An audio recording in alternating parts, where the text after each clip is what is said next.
सासू माँ बदल गई। कहानी उस घर की है जहाँ बहू और बेटी को एक माना जाता था, लेकिन फिर अरे शिखा बेटा, तू रसोई में क्यों घुसी रहती है? जा, रोटी मैं बना लूंगी। नहीं नहीं माँ जी, आप बैठिए, बस सारा खाना बन ही गया है।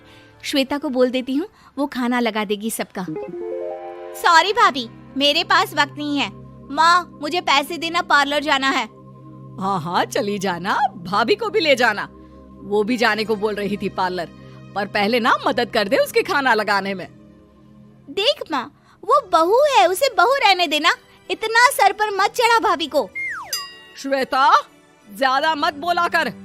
बहू और बेटी में कोई फर्क नहीं होता है। जा जाकर काम कर। ननद को माँ का भाभी से इस तरह प्यार करना बिल्कुल अच्छा नहीं लगता। वो बार बार किसी न किसी तरह माँ को भाभी के खिलाफ भड़काती रहती, लेकिन कोई फायदा ना होता। एक रोज, अरे बेटे किशन, जा बहू को कहीं घुमा कर ला, सारा दिन घर में काम करती रहती है। हाँ हाँ माँ, हम लोग जा रहे हैं ना गोवा। अच्छा जी, भाभी ने तो हमें बताया भी नहीं। वैसे तो सारी पंचायत करती है, ये गोवा वाली बात क्यों छुपा गई हमसे? अरे क्योंकि उसे खुद नहीं पता था बहन। मुझे टिकट सस्ती मिल रही थी तो मैंने बुक कर दिया। हाँ शिखा, पैकिंग कर ले, संडे हम जा रहे हैं गोवा। दोपहर में शिखा पैकिंग कर रही थी कि सास आ जाती है। ये क्या बहू, साड़ियाँ? अरे गोवा जा रही है घूमने या फिर शादी में मायके हैं? माँ जी, ऐसा कुछ है ही नहीं, समझ में नहीं आ रहा क्या रखूं कपड़े में। अरे तेरी और श्वेता की साइज तो एक ही है, उसके कुछ मॉडर्न कपड़े ले ले, आकर लौटा देना। हाँ माँ जी, ये ठीक रहेगा। शिखा श्वेता के पास जाती है और उससे कपड़े मांगती है। ना जी ना, मैं अपने कपड़े ना दूं, वैसे भी फैल जाएंगे मेरे कपड़े, बहुत महंगे वाले हैं। शिखा मुंह लटकाकर कमरे में आ जाती है तो सास कहती है, चल तैयार हो जा, तुझे मैं शॉपिंग करा कर लाती हूँ गोवा की।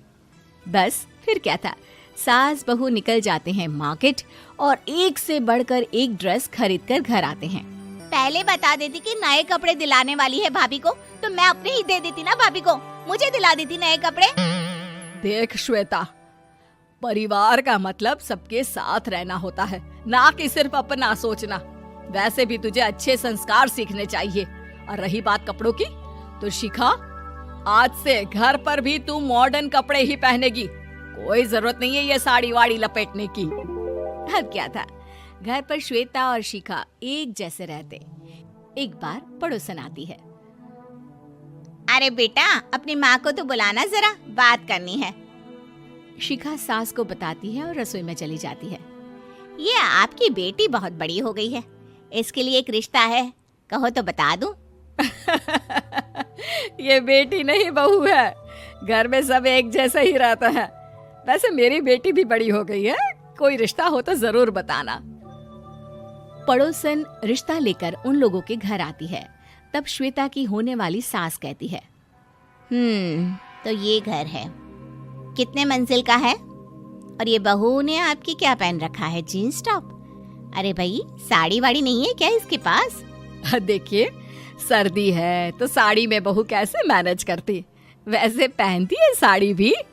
देखिए, हम लोग ठहरे पैसे वाले लोग, कोई कमी नहीं है हम लोगों के पास पैसों की, बहुत पैसे हैं, जमीन, नौकर चाकर, कार, सब कुछ है, लेकिन घर में संस्कारी बहू चाहिए। समझ रही हैं ना आप? सास कुछ कहती कि श्वेता बोल पड़ती है, हाय रे, नौकर चाकर से लेकर जमीन, कार, पैसा, हाँ, मुझे रिश्ता मंजूर है मुझे। अरे रुक जा श्वेता, मैं बात कर रही हूँ ना। देखिए, हम लोगों के घर इतनी आजादी नहीं मिलेगी। अरे हाँ कर देना माँ, हाँ कर दे जल्दी से। सास क्या करती, बेटी की शादी ऐसे घर में कर देती है जहाँ ना उनके विचार मिलते हैं और ना ही आचार। शादी के बाद एक रोज फोन पर, श्वेता बेटा, एक बार घर आ जा, बहुत दिल करता है तुझे देखने का। माँ, वो घर पर बहुत काम होता है, कैसे आऊँ? बड़ा घर है, लेकिन आने जाने वालों की लाइन ही लगी रहती है। बेटा मैं तो जानती थी उस घर का हाल, लेकिन तू ही नहीं मान रही थी। माँ देख, हर घर का यही हाल है। तेरी बेटी को यहाँ घूंघट हटाने की परमिशन नहीं है और एक तरफ भाभी स्कर्ट पहनकर घूम रही है। बेटा मुझे क्या पता था कि मेरी बेटी को ससुराल के नाम पर पिंजरा मिल जाएगा। अच्छा माँ, फोन रखती हूँ, सास को गर्मा गर्म रोटी खिलानी है। तुम लोगों की तरह नहीं कि एक रोटी बनाओ, एक सब्जी बनाओ, फिर सारा दिन फ्री होकर घूमो। सास फोन तो रख देती है, लेकिन सोच में पड़ जाती है कि एक तरफ बेटी जिसे कोई आजादी नहीं, वहीं दूसरी तरफ बहू जिसे देखकर लगता ही नहीं कि उसकी शादी भी हुई है। अगले रोज। शिखा, अरे ओ शिखा। हाँ माँ, क्या हुआ? कुछ चाहिए आपको? मैं जिम जा रही थी। जिम के कपड़ों में बहू को देखकर सास को घूंघट में अपनी बेटी का ख्याल आता है। देख बहू, घर में बहू की तरह रहा कर।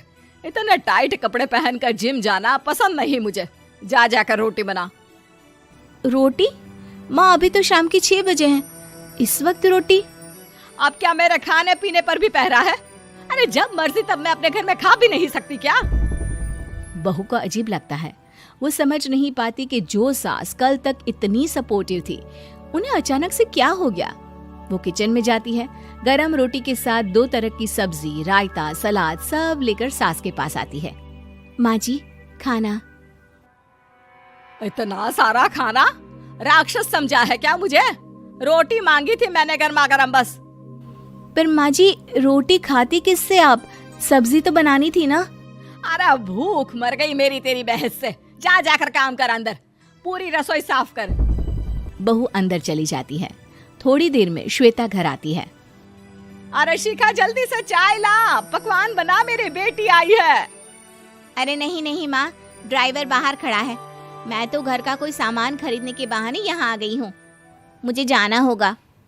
अरे बेटा, पर कितने दिनों बाद देख रही हूँ तुझे, रहने आ जाना 2-4 दिन के लिए।